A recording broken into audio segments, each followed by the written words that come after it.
Oh, that's what they doing? They was out there sleepwalking. Herman Munster. So, Marcellus, do you blame Mike McCarthy for the Cowboys' blowout loss to the Broncos? No, I don't blame Mike McCarthy. He wouldn't be first, he wouldn't be second, he'd be 54th after I blamed the 53 players that put on the uniform, that crossed the white line, even if they ain't playing. They are part of the collective team. How dare you? Look, he deserves some because, hey, you're supposed to get the troops ready for battle, right? And you're the head coach. And last time I checked before this week, he got them ready for battle every single week. The only team that had no bad performances were the Dallas Cowboys. And they finally did. You know what I just said to you, basically? What? That he just did what every other coach did this year. Either once or more times didn't have your guys ready to ball. You don't believe me? Let's bring out some receipts. Mike McCarthy, all of a sudden there's an article. Oh, he didn't have his troops ready. He's a failure at coaching this week. Did they do that? And did we do this on this show when, I don't know, Matt LaFleur didn't have his troops ready in week one? Huh? I remember week one. Do you? Yeah, 38-3. And they weren't ready for that game. Did we do that to... Is Matt LaFleur to blame for the... Did we do it week two when we saw all of a sudden Sean Payton and the Saints? I thought y'all were... Oh, y'all not? Is this... Did we do that to any other coach? Are we doing this right now to the genius Sean McVay? When are we going to do it to Kyle Shanahan? Because you know I'm ready for that one, because that one's a long time waiting. But the point is, all of a sudden, once again, you're putting that big D on it. Throw some D's on that thing, because the Dallas Morning News, and Acho, I can tell by your eyes, your lying eyes, that you want to put this all on someone who didn't have a play, who didn't have a pass, who didn't have a tackle, who didn't have a rush. You want to put this on the coach. Look, they just came out flat. They lost their rhythm. All of a sudden, Zeke gets tweaked, and then they lose a game.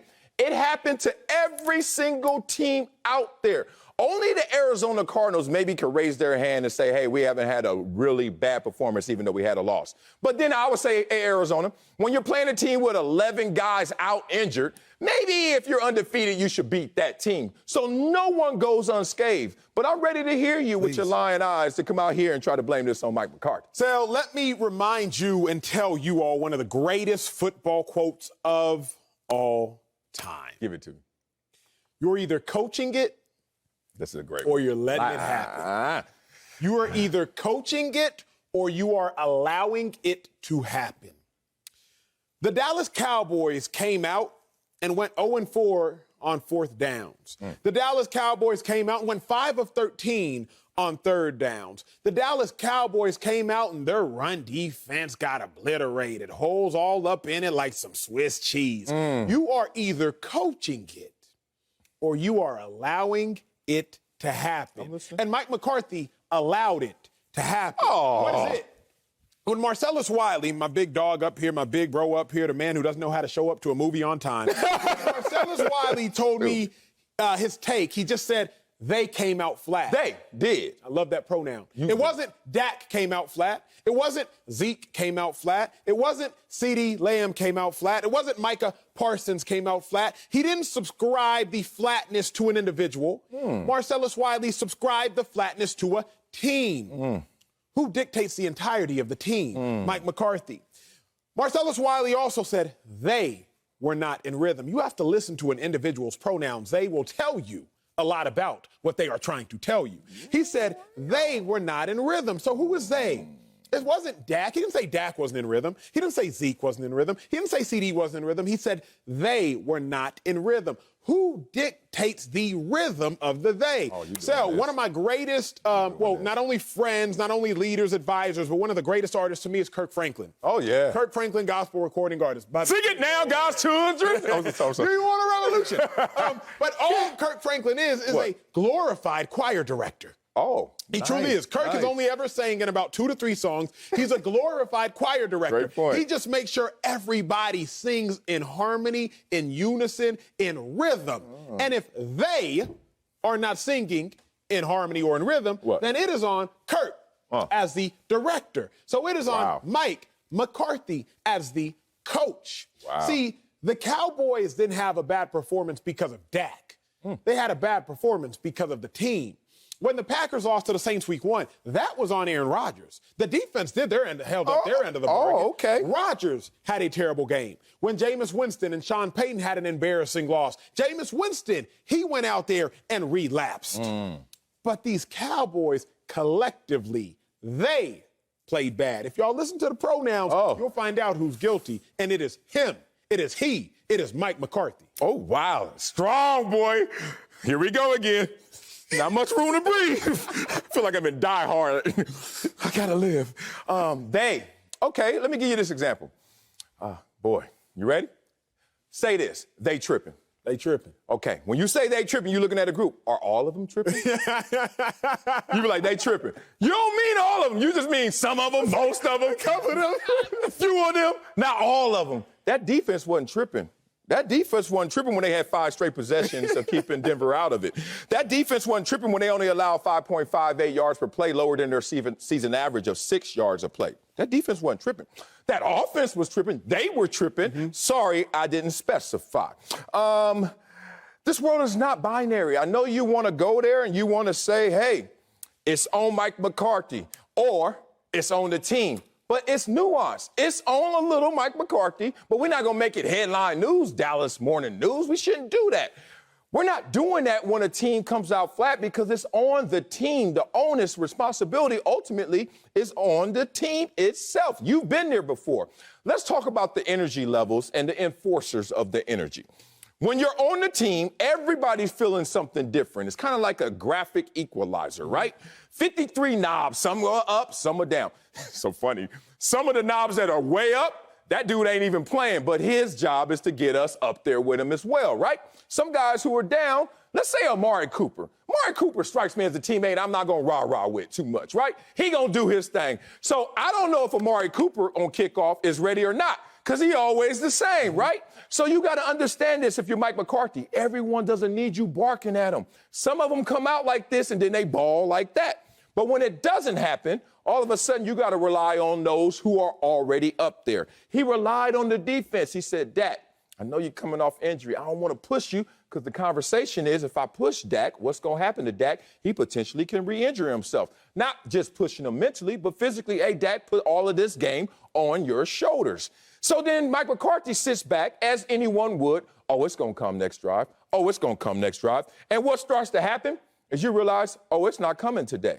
Now, every single team in NFL history -2 has come to that realization. Only 2 teams have went the entire regular season without a blemish. But now, because it's the Dallas Cowboys with the star in the helmet, all of a sudden the sky is falling and it's all falling on their coach. I played the game. You played the game. I can't blame coach. I can't say coach tripping. I can't say coach didn't get me right. It's on me to get right. Half of this unit was right. That defense played well enough to win the game early enough if the offense had showed up. But then, like anybody, you get defeated and you realize we'll see them again later down the line. Well, not Denver because they ain't going nowhere. But the point is we'll see another week. We'll live for another day. Let's talk the sport you and I love the most. Track. Time America. Track. For track and field. On your mark. And if y'all don't know about track, y'all need to watch this show more intently because we be trying to teach y'all a thing or two, man. In track, it behooves you to get a good start. Particularly if you're running against somebody who's not a great starter. That means they don't come out the blocks very fast, but they have great top-end speed. Usain Bolt. Usain Bolt was not at all a great starter, but you knew he was going to catch you. Yeah. However, if you got a good enough start, not necessarily against Usain Bolt, but against somebody else, man, you'll throw them off the race. In track and field, it's just a matter of run your own race. Don't worry about anybody in any other lane. Run your own race. But that's all a facade, y'all. If somebody gets too far ahead, you start to freak out. You start to get distracted by your own race, and you start just trying to do whatever you can do. Try to get there. Get them. The Dallas Cowboys are phenomenal starters. And when they get out the blocks, other teams start to freak out. Other teams start to forget how to run their own race. Other teams start to forget, no, our recipe for winning is running the football and a little this, a little that. Because when the Cowboys get out, you start looking at the Cowboys and your arms start to go here, your head start to go here. You forget how to run your race. Here's the problem. Mike McCarthy, he stops the Cowboys from doing what they do best, which is getting out, getting an early lead. Let me talk to you, so you won't even look like me like that after I talk to you. You know I'm mad. Against the New England Patriots, the Cowboys should blow them out. Cowboys were good. Cowboys are good. Yeah. First fourth down of the game, Mike McCarthy. You go for it on fourth down. You don't get it. Now the Patriots have the ball in Cowboys territory. Patriots score a few plays later. Now the Patriots are up. Yeah. I just got ahead against a really good starter. Oh, I can run my own race. Patriots almost won that game. Against the Denver Broncos, Cowboys go for it. First fourth down of the game, they don't get it. Second fourth down of the game, they go for it again. They don't get it. Now the Broncos take the lead once again. Now the Broncos, the entirety of the game, can run their own race, hand the ball off 20-plus times a game, rushed for 190 yards. Whereas Mike McCarthy, if you would have just run the best race you can, which is just take an early lead, 3-0, 6-0, 7-0. Now the Broncos going to freak out because you've gotten ahead, and they will abandon what they do best. Mike McCarthy, in my mind, he stopped the Cowboys from putting the game away early. All you got to do is get an early lead if you're the Cowboys. Teams will freak out like those opponents do on the track, and the arms will move from 90, and they're going to start going every which way, and the game will be over. So I really blame Mike McCarthy for not ending the game before it even started. And all he got to do is put them little sorry teams away. To the Cowboys, Broncos are sorry. To the Cowboys, Patriots are sorry. Put them little sorry teams away. Get out the blocks and this game over. It's race over.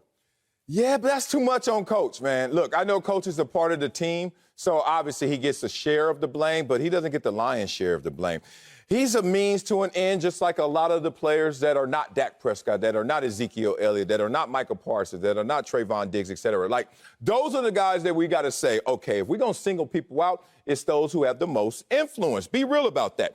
And be real about the NFL, because I think sometimes we get up here with our power rankings. We act like number 1 and number 32. It's this huge divide, like there's an ocean between those two teams, when it's not. Did Jacksonville just go out there and beat the Buffalo Bills, who are a top 5 power ranking team?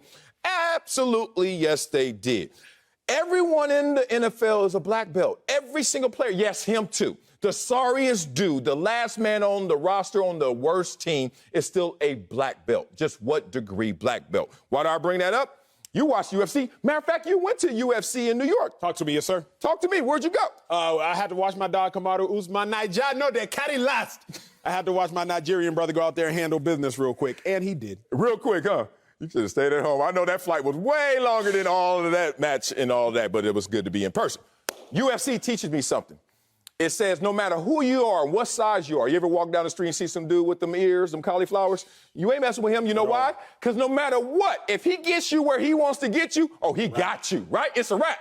Same thing for the Denver Broncos. Same thing for the Jacksonville Jaguars. If they get any team where they want you, oh, it's a wrap. MJ and I, we spar a lot. It ain't real sparring to me. I'm just tapping them, love taps. He hit me. Can't lie to you, dog. 1-2% of those actually catch a boy. I'm like, little man, chill, right? Brings me back to my NFL days. If you catch somebody where you want to catch them, no matter who you are in the NFL, you got them. Acho, you just told me my last point. No, turn your chair back here. We ain't going. We talking track and field. You slow. I can tell you were slow. You know what? I ain't even had to know your I'm going to look them up now. Your combine time, all that. You were slow. I can tell you. Why was slow, because you talk all the way from the perspective of racing Usain Bolt. I was fast. I was Usain Bolt. Oh, you don't think so? Here's my receipts right here. I'm going to show you my medals. I'm going to tweet them out, too. I just saw them 2 days ago. I'm not lying. This is insane. First place, Mount Sac. You heard of Mount Sac? Of course. I went there this past week. Okay. Past year. Yeah. First place, Junior Olympics. First place, Nationals. First place, Internationals, Eugene, Oregon, Track City Class. You heard it? Okay, point being.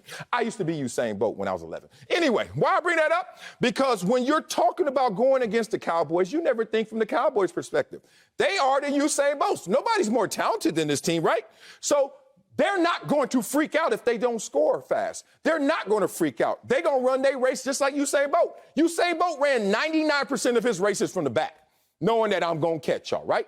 Dak, because he didn't play the week before, was out of rhythm, couldn't find his rhythm. Usain Bolt also lost. Sometimes Usain Bolt would take a L, but not when it mattered most. And these Dallas Cowboys 2021, oh, they're not going to lose.